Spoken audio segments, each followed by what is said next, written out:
Good morning, guys. Welcome to my Monday morning rant for Monday, the 4th of July, 2022. It's pissing down rain at the moment, but I'm glad I got out and, as they say, touched the grass. It's what the new kids are saying these days as a way of getting people to get outside, get out of the house, touch the grass.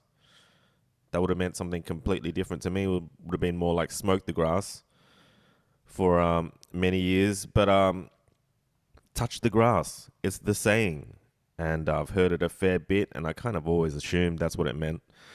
So last week, I went out to touch the grass. And I'm glad I did last week because it's shocking weather out there right now. And it would have been so much worse if I had gone out. But I had a shoot last week with an escort from Melbourne, and who let me know that she had been following me for a couple of years now, and she's always wanted to shoot with me, but she was never confident enough to reach out. Took her 2 years, and I honestly hate hearing that. Uh, I do prefer shooting with models who have a lot of modeling experience. It makes my job not only easier, but it lets me push harder, and it lets me. It's just so much more efficient, when a model is working hard at making shapes, interesting shapes for me to capture, and giving me different faces. It's a thing. Like shooting with Viv for 3+ years, she knows how I like to shoot. So when I say that she has a pose that is absolutely bang on, she will then give me 3 or 4 shots with slightly different facial expressions or even face angles, but her body can largely stay the same. And I do this so that when I am editing the photos, I have 5 or so really good shots that I'm happy with, and it becomes almost a conundrum as to which shot should I edit. It might be the same pose across 5 shots, but she might be giving me different looks. And do you go for the cute smiley face, or the sexy face, or the dead face? It's a good problem to have when you have a situation where you've got the shot, and then there's a few shots that you would like to edit, but you only really need the one because the pose is the same. So that's how I shoot. And I'm not like that with every model, but with models who have little to no experience, I end up jumping in there and doing the pose myself and suggesting what to do. And a lot of the time, that is the question you hear a lot during a shoot with a model that doesn't have a lot of modeling experience: is what should I do? And sometimes a mirror in the room helps, but most of the time it's like it's very easy for them to run out of poses and looks over a 2-hour shoot. So it's understandable. But this girl wasn't a great model, and she admitted so. And we kept it simple. We didn't even really, even though she's very comfortable with being nude and doing more sexy kind of stuff in some of her previous shoots, we didn't really go there. And I think I like to start there anyway. Even though she's from Melbourne, I've got a feeling I probably will see her at some point again. But we just kept it simple, and it was just good to get to know the person. She she supports her family. This girl supports her family with the money she makes from escorting, and you hear all sorts of stories, right? But uh, she's very frugal with her money. She's saving up as much money as possible, and all the money that she does make goes into supporting her entire family. So they all know what she does. They all support her in making money that way for the family. It's really fascinating. So I caught up with Viv, who is back from London, and caught up with my good friend Leslie from Finding Space, who is also running the writing community that I'm a part of now. And we went out into the city. I caught up with Viv first at a shop called Mecca on George Street. And it's like a multi-story. I think it used to be the old Broadway. I forget. I bought my first suit from there. It was just not Gowings. Was it Gowings? I don't remember. But it's one of those old school stores, mostly menswear, that have been there since the very beginning of time. And now it's this really plastic, fantastic fashion kind of shop called Mecca, multi floors, all brightly lit with just transparent red plastic shit everywhere, and it just reminds me of a typical fashion store in an Asian mall, like a Singapore mall or a Hong Kong kind of cosmetics kind of place. And Viv was getting a really interesting piercing. She's been getting some rad piercings lately, and she was getting it done there. And it was fascinating to see the piercing staff. There were these two girls who were very obviously tatted up, but they had to wear long sleeves to hide the tats.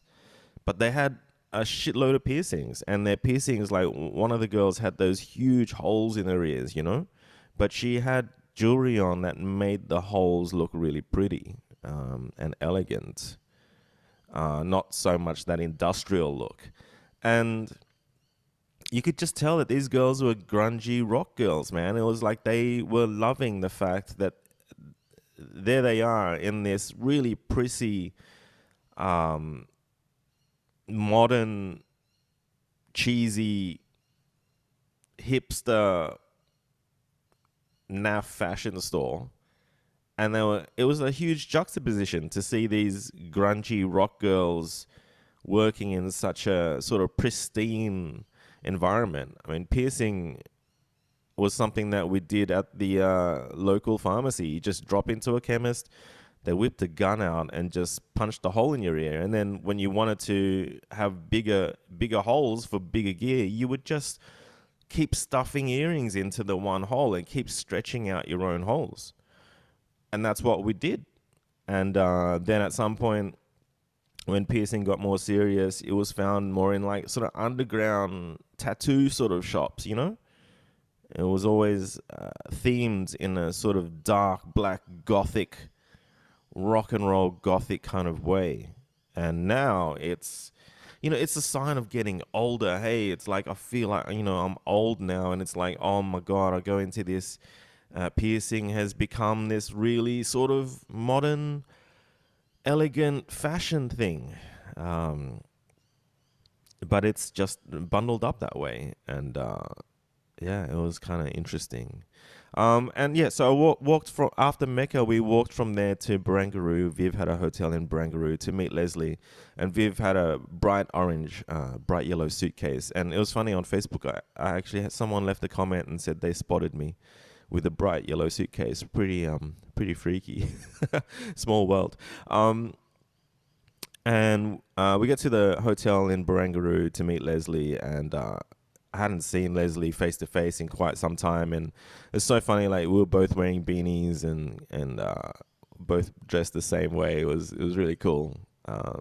Gave him a hug, which is great, and I couldn't help but, like, while we're just sitting there waiting for Viv to check into the hotel, couldn't help but just look around. Like all the trees were, well, they looked dead, right? Because none of the trees have got their leaves on, and it you're jammed between really tall high-rise buildings, so there's no light, there's no sun, and it just looked disgusting. Like the CBD just is fucking foul. It is so dirty.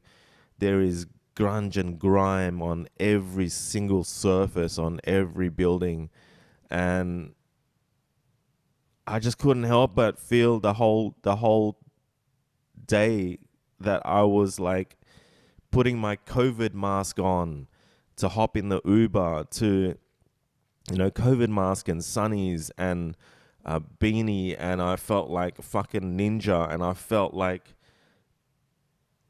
bringing some fucking like a samurai sword or some protection out there because I'm headed out into the zombie apocalypse. That's what it really feels like to me still after this whole pandemic. It just feels like the city is fucking dead. In the Uber on the way in, just going through Oxford Street, every second store was shut with a for lease sign, and the shops that were still running weren't even open yet, and it was like 10:30 and the shops weren't open for business. It was just so dead, and it's so sad.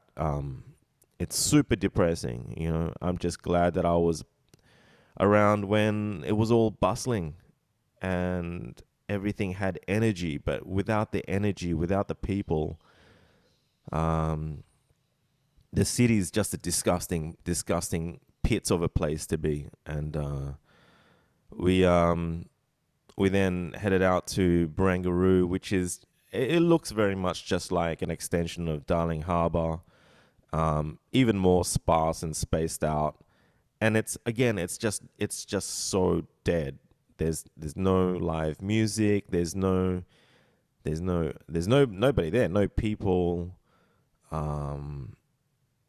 You can't interact with anything. It just has no vibe. We had ume burger though. It was really good. Japanese burgers that I rate. I would definitely eat again. And just the main thing, like there was sun, so we sat outside, and the sun did disappear pretty soon. But it was probably the last bit of sun we've had since this rain's been hitting us the last week or so, and yeah, just so awesome to catch up with both Viv and Leslie together. They had met before. Viv doesn't remember it, but apparently Leslie and I were...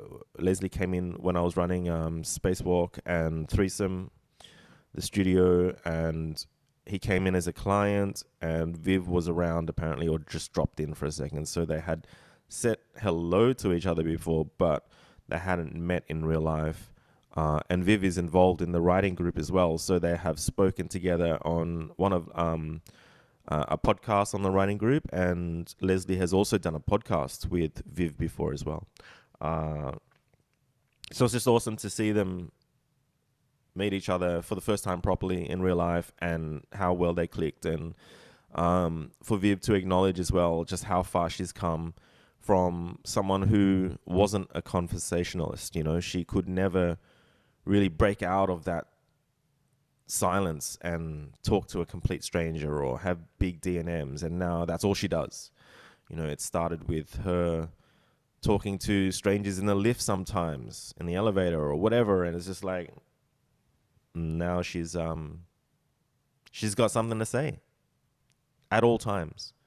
And it was just great to catch up with both of them and just truly be open, without judgment, and not to be scared of saying the wrong thing, not to be afraid of potentially getting into an argument, because there's so much trust and respect between us three. And it was just so great to, after the burgers were long gone, to just chill there and soak up as much sun as we possibly could, and just, it's been a while since we've caught up, especially Leslie and I. So we just forget about time for a second and just try to have a solid catch up, which we did, and really appreciate the guy. Um, I reminded him again for like just he was really there for me at a crucial time when I was coming out of like a really deep depression, and checked in. It still does check in with me, and um, yeah, just appreciate him more than he probably realizes. So so that was awesome. Touching the grass, despite being in a shitty environment. Like I shot with Viv as well in the hotel. It was a really dark hotel, so it just wasn't clicking for me. Half of it felt like it'd been a while since we shot, and the other half was just the environment. We went back out to Barangaroo as the sun was setting and did some more strange shots out at Barangaroo, which wasn't really picturesque. The lighting was really, really good with the sun going down, but it was just weird to be shooting in that area. It just made me look at it even harder and realize how dead the place was. But yeah, that was my week. And I spent the weekend pretty much doing nothing. I paid for the UFC in Vegas to watch it live because two of my favorite fighters, Alexander Volkanovski from Australia, the champ, who has never lost a fight, he was fighting, and Israel Adesanya, who is from New Zealand, who's an amazing fighter and just super entertaining. And turns out the Volkanovski fight was just against Max Holloway was just fucking epic. I love Max Holloway as well. And he just dismantled Max Holloway. And what really stuck out for me and what I hate the most about sports sometimes is this sort of racist kind of, an Aussie is fighting against an American in America, and he's the fucking champ and he's unbeaten in the UFC. And he gets booed, as soon as he walks in, he gets booed by the entire crowd who are chanting, USA, USA. I fucking hate that. I hate it so much. And it's so disrespectful to boo the champ. I understand you're supporting the American guy. I love both fighters, but I would never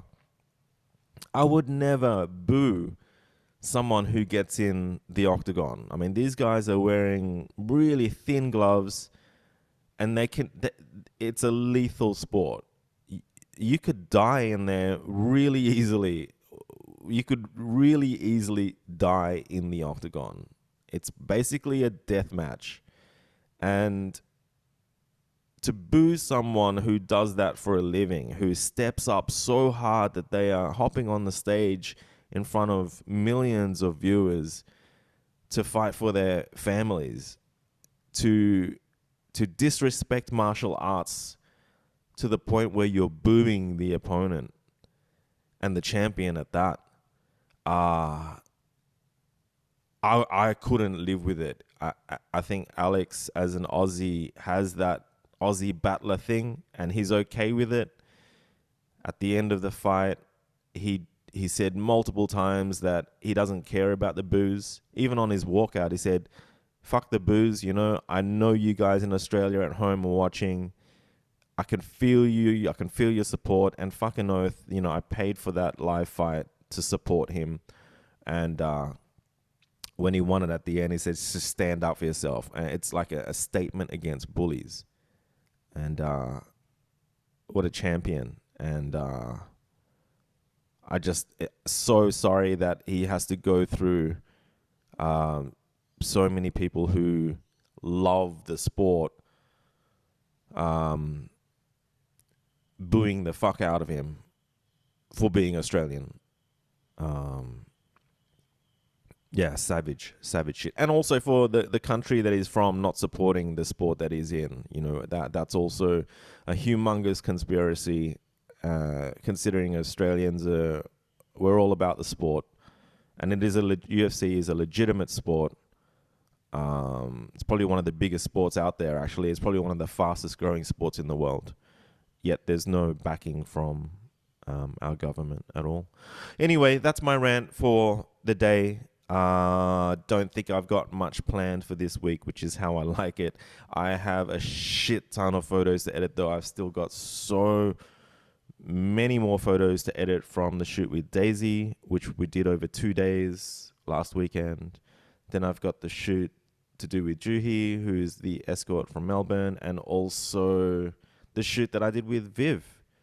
So I really do have to make sure that I get my head down a few times this week and just start pumping some photos out with love and respect, of course. I hope everyone has a good week despite the bad weather here in Sydney especially, and I shall catch you guys in the next one. See yous.